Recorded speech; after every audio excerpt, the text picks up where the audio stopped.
Hey, this is Dave DeCamp from antiwar.com. This is anti-war news for Thursday, July 20th, 2023.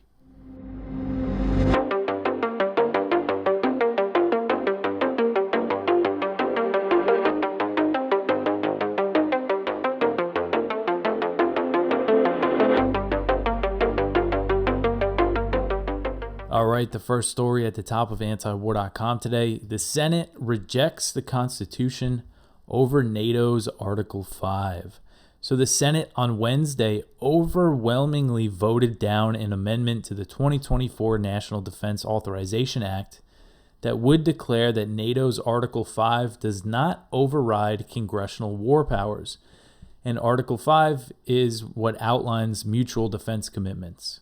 So the amendment was introduced by Senator Rand Paul, Republican from Kentucky, and it reads, quote, "It is the sense of Congress that Article 5 of the North Atlantic Treaty does not supersede the constitutional requirements that Congress declare war before the United States engages in war," end quote. So seems simple enough for people that have, vowed to uphold the Constitution. You would think they would approve this. This is something that should be the case. But no, the amendment failed in a vote of 16 to 83, and it received no support from Democrats, so only Republicans voted in favor.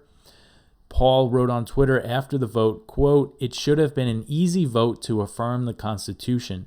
To vote against affirming the Constitution actually places doubt in the Constitution, but it was defeated," end quote.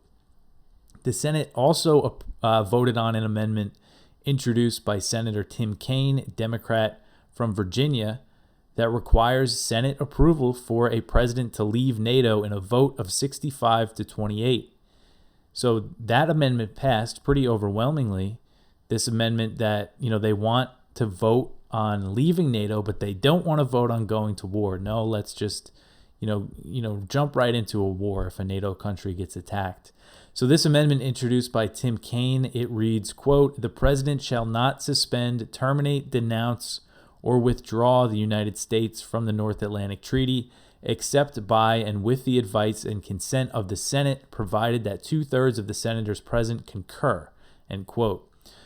So versions of these amendments were recently introduced as standalone bills. I recently covered the bill that they want to prevent a future president from joining NATO.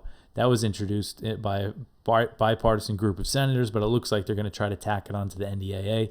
And this amendment introduced by Rand Paul, there was another version of that introduced as a bill by several Republicans. Again, that was just a Republican effort. But what's interesting, and what's worth pointing out, and what Rand Paul pointed out when they first introduced that bill, is that, NATO's Article 5, it outlines the commitments that members have to each other if they come under attack, and it requires that they assist them, but military action is not mandated. And furthermore, Article 11 of the NATO treaty states that the provisions of the treaty are to be carried out in accordance with each country's respective constitutional processes. So you would think, again, that this is a no-brainer amendment that Paul introduced here, and I think it's something good to introduce while we are close, while we're funding this proxy war against Russia. And we know what happened with that missile incident in Poland. It turned out to be a Ukrainian air defense missile, but at first the Ukrainians were saying it was Russia. U.S. officials speaking to the media said it was Russia. So something like that could happen again. So, you would think Congress would want to be very careful about things like this, but no, they're just gung-ho, all in. They call Article 5, they call NATO a sacred commitment, and it seems like it matters much more to them than the Constitution. So when it comes to this Kaine amendment that would prevent a future president from pulling out of NATO, because we know Joe Biden is not going to want to do that. The situation with the NDAA right now, so the Senate is, debating amendments to add to their version, and then once they pass their version of the NDAA, then they're going to negotiate with the House. The House has already passed its final version, which I covered earlier this week. And they're both for $886 billion in spending, a record number. But there might be kind of a partisan battle when it comes to negotiating these NDAAs, because the House version has these Republican amendments that were introduced, dealing with social issues in the military. But I have a feeling that this Tim Kaine amendment is going to make it through and is going to make it to, the final version and is going to become law when President Biden signs it. I wouldn't be surprised. It's usually the bad amendments that make it through and the good ones that don't. All right, so the next one here, the Czech parliament ratifies treaty allowing U.S. troop presence. So on Wednesday, the Czech parliament ratified a treaty that paves the way for a U.S. military presence on Czech soil as the U.S. is looking to further beef up its military posture in Europe. So this defense cooperation agreement was approved by the lower house of the Czech parliament in a vote of 115 to 18, and it now heads to the desk of President Petr Pavel, who is expected to sign the document. The Czech government reached an agreement on this defense cooperation agreement with the U.S. back in May. And the Czech Republic is the 25th NATO member to sign an agreement with Washington that allows a U.S. military presence. So the U.S. is pursuing similar agreements with NATO's newest member, Finland, and Sweden, which will formally join the alliance soon once Hungary and Turkey's parliament ratify their membership. And that both countries say they're going to do it, and it's probably going to happen in the fall. But the U.S. is looking to establish military presence there. And now here's another country where the U.S. is going to try to deploy probably a few thousand troops, I would guess, is the Czech Republic. And this agreement that they signed sets a legal framework for the presence of U.S. troops, but any deployment would still need the approval of the Czech government and the parliament. So recently, the commander of the Czech armed forces warned that Russia and NATO are currently on course for a direct conflict. Kind of a scary warning to hear from the top general of a NATO country. General Karel Reka said, quote, "We view war between Russia and the North Atlantic Alliance as the worst case scenario, but it is not impossible. It is possible Russia is currently on a course toward a conflict with the alliance," end quote. And there's also appears to be major anti-Russian sentiment within the Czech government. President Pavel, if you remember, I covered this last month, he suggested that Russians living in Western countries should be monitored similar to the way people of Japanese descent were monitored in the U.S. during World War II. And we all know what happened there. Most of them were American citizens of Japanese descent who were rounded up and placed in internment camps. So it seems like he's suggesting something like that to do with ethnic Russians living outside of Russia. So these are the people that, we just signed a military deal with to deploy troops to their soil. All right, the next one here, a new $1.3 billion weapons package for Ukraine. So I mentioned yesterday that this was expected to be announced, and on Wednesday, the Biden administration came out and unveiled this big $1.3 billion weapons package for Ukraine. It includes air defense systems, kamikaze drones, missiles, and other equipment. The package is being provided to Ukraine through the Ukraine Security Assistance Initiative, the USAI, which allows the U.S. to purchase arms for Ukraine as opposed to sending them from U.S. military stockpiles. The Pentagon said that the announcement represents the beginning of the contract period.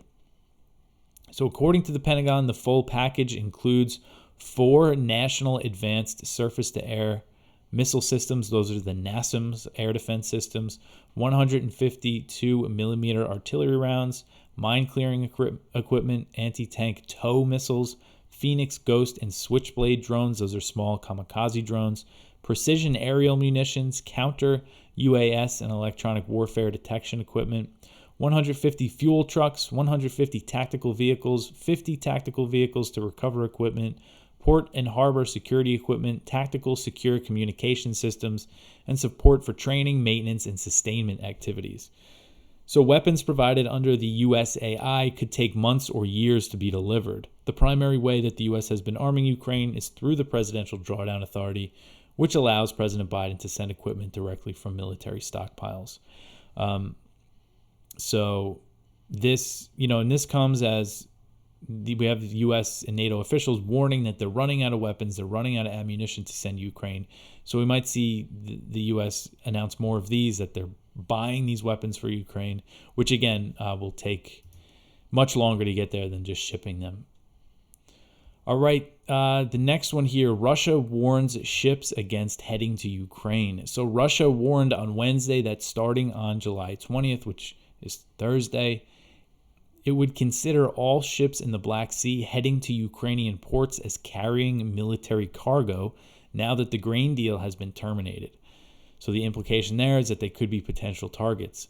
The Russian Defense Ministry said, quote, given that the Black Sea Initiative has come to an end and the maritime humanitarian corridor has been terminated, all ships going across the Black Sea to Ukrainian ports will be considered potential carriers of military purpose cargoes, starting from 12 a.m. Moscow time on July 20th, end quote. So according to TASS, the ministry said that it would consider the flag states of ships traveling to Ukraine as a party to the conflict.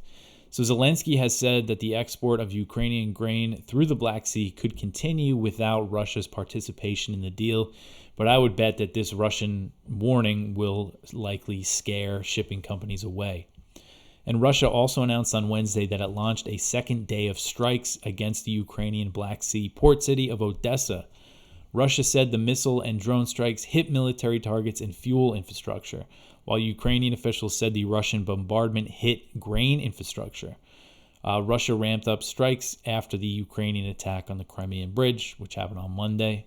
So Zelensky said, quote, Russian terrorists deliberately targeted the grain deal infrastructure, and every Russian missile is a blow not only to Ukraine, but to everyone in the world who wants a normal and safe life, end quote. And we know that Russia is saying they'll rejoin the grain initiative if more obstacles are lifted to make it easier for them to export fertilizer and agricultural goods. I know one of their demands is to get the Russian Agricultural Bank that deals with these transactions back on the SWIFT system. It was kicked off the SWIFT system by the U.S. as part of the sanctions. The SWIFT is the international financial messaging system. So that's one of their demands. So we'll see how that all plays out. All right, the next one here. Fire at a military base in Crimea forces over 2,000 to evacuate. So, according to local authorities in Crimea, a fire at a military facility forced them to evacuate over 2,000 people in nearby villages. So this is Crimea's governor. He said, quote, the temporary evacuation of residents of 4 localities adjacent to the military site in the Kirovsky district is planned. That's more than 2,000 people, end quote. So no casualties were reported in the fire, which local officials said set an ammunition depot ablaze, causing multiple explosions. The Crimean governor said later in the day that the situation would return to normal within one day. So the cause of the explosion is not clear. The incident comes a day after Russia said that it downed a series of Ukrainian drones that were trying to target Crimea. Putin said that whatever the cause of the fire was, it needed to be dealt with. Media reports said earlier in the day that the head of the Ukrainian military intelligence, Kirilo Budanov, took credit for the fire, but later Ukrainian officials said that the statement was fake. It was attributed to his Telegram channel, and they said, no, that was fake news. And they're saying that they have not claimed responsibility for the attack, and Ukrainian officials typically don't publicly take credit for attacks in Crimea or other Russian territory. They usually very strongly hint that they were involved, and then, Ukrainian officials speaking, will tell the media that they were. They just don't take official credit for it. So this incident also came after the attack on the Crimean bridge. All right, the next one here. Stolen Iranian oil is stuck off the coast of Texas. So U.S. federal prosecutors are struggling to sell off a shipment of stolen Iranian oil being carried by a Greek tanker off the coast of Texas. The U.S. Justice Department seized the Greek tanker Suez Rajan in April under the pretext of sanctions enforcement and forced the ship to head for Texas instead of China. The Suez Rajan is carrying 800,000 barrels of stolen oil and is currently off the coast of Galveston. So according to the Wall Street Journal, the U.S. cannot sell the oil because the companies that would unload the cargo are worried about Iranian retaliation in the Persian Gulf. So a Houston-based energy executive told the Wall Street Journal, quote, Companies with any exposure whatsoever in the Persian Gulf are literally afraid to do it, end quote. So the executive said that several companies contacted about the oil declined to unload the cargo. After the U.S. stole the Iranian oil shipment, Iran seized 2 tankers in the Persian Gulf, which was likely retaliation. Since then, the U.S. has announced several measures to increase its military presence in the region to prevent more Iranian seizures in the Persian Gulf.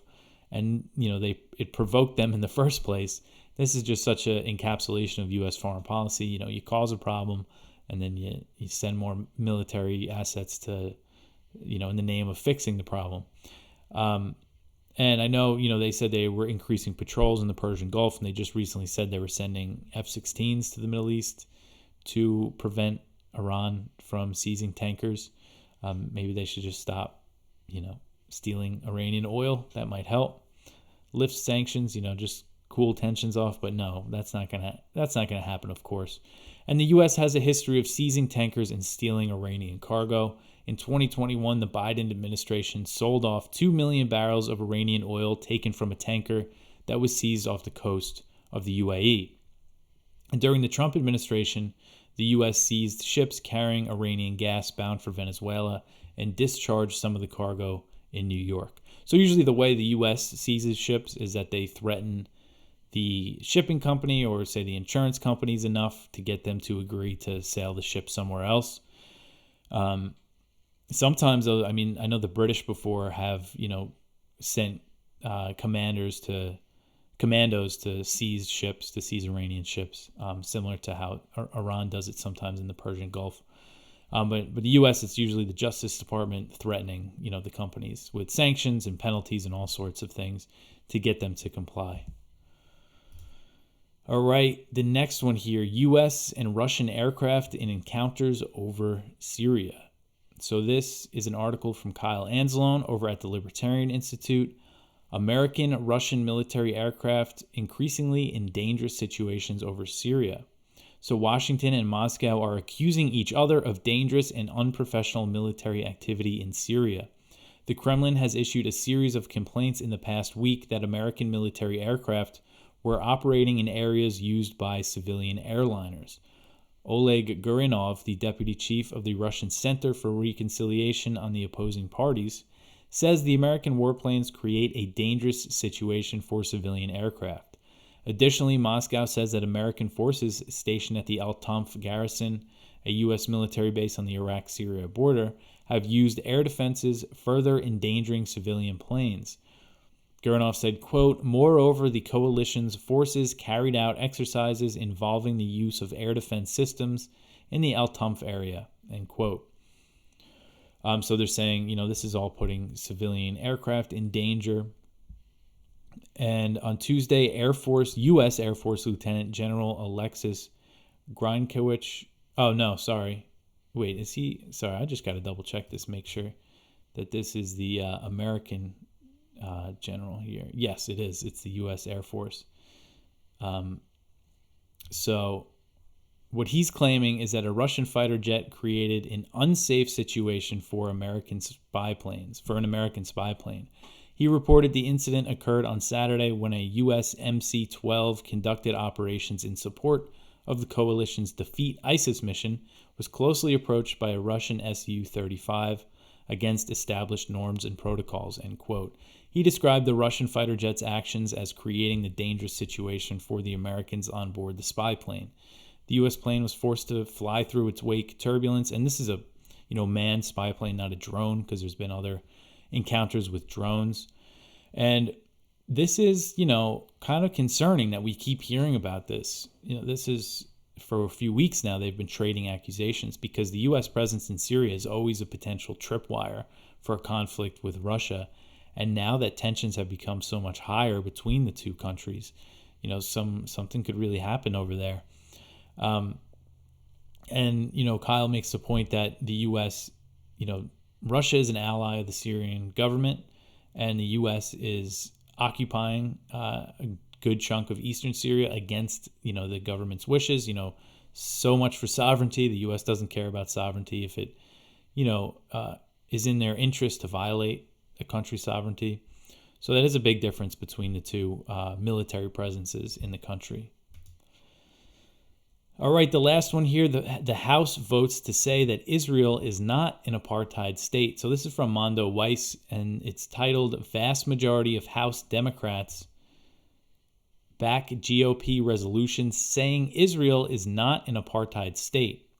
So on Tuesday, the House of Representatives overwhelmingly passed a resolution declaring that Israel is not a racist or apartheid state. The final vote was 412 to 9, with one present vote. So the resolution was a GOP effort introduced by Republicans. It was developed as a rebuke to comments made by Representative Pramila Jayapal. She's a Democrat from Washington. I believe she's the head of the Progressive Caucus. She called Israel a racist state while she was addressing Palestine activists, and she has since walked those comments back and claims that she was merely referring to Israel's current right-wing government and not the country overall. She put out a big statement apologizing, just like she did when they issued that letter calling for President Biden to, think about diplomacy with Russia. So the 9 Democrats that voted against the resolution were Rashida Tlaib, AOC, Ilhan Omar, Jamal Bowman, Summer Lee, Cori Bush, Ayanna Presley, Andre Carson, Delia Ramirez, and Belly McCollum. I wish there were some Republicans in there, but they all voted for it.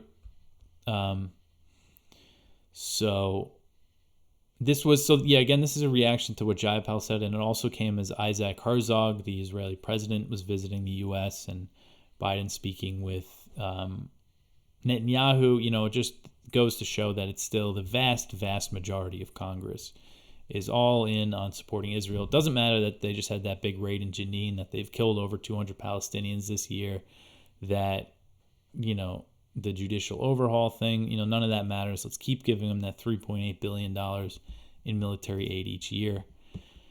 So that's it for the news for today. Go check out our viewpoints. We have one from Ron Paul. Biden is calling up military reserves. Are your kids next? One from Michael Clare. The military dangers of AI are not hallucinations. One from Yves Engler. How would Canadians perceive Russian troops on their border? One from John McAvoy. BP's financing of Colombia's murderous military. That's over at Declassified UK. And our spotlight is from Ted Galen Carpenter at the Future Freedom Foundation. Uncle Sam, war criminal. So go check all that out, please, and check out our blog. We also have stuff in there. That's it for me for today. Help us out at antiwar.com/donate if you can.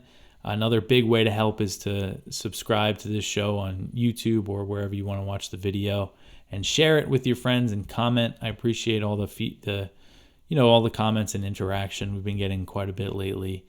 But yeah, that's it. I will be back tomorrow with some more news. Thanks for listening.